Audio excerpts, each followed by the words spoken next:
motivation, one of the things that's really useful to me is this metaphor. How many people know this one, the rider and the elephant? This is a metaphor from Jonathan Haidt, where he talks about how our brains,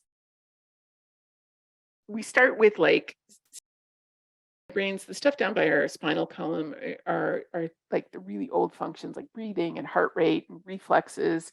And then we've got like gross motor control and vision and hearing and fine motor control. And then right in the middle, we've got the amygdala, which is emotional regulation and all this kind of stuff.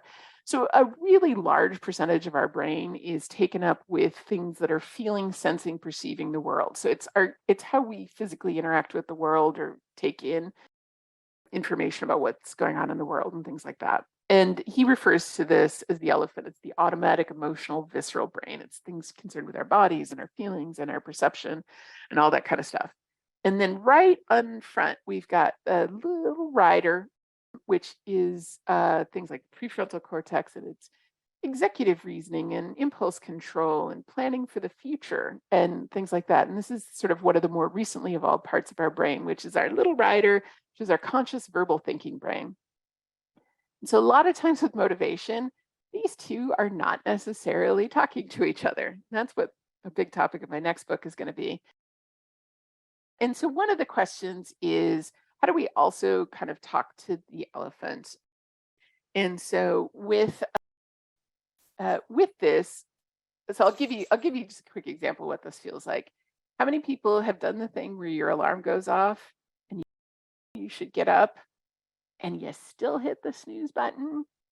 How many people have had that one at some point? Yeah, so that is the conversation between your rider and your elephant. Your rider is like, we should get up. Your elephant is like, it is nice and warm and comfortable and pleasant here, and I think we should stay a little longer. And so eventually your rider will override your elephant and you will get up. But this is one of the things where a lot of times when we're just speaking to people in very intellectual terms, we're only talking to their riders as opposed to, say, giving people experiences. And that's something where the elephant is much more engaged. And there's some good data. I think I have it in here. Well, some of the things that kind of talk to the elephant is like being able to get their hands on things, being able to try stuff out, being able to see the consequences of stuff, seeing other people having success stories is, I think, a really underutilized tool. So how do we kind of communicate to the elephant?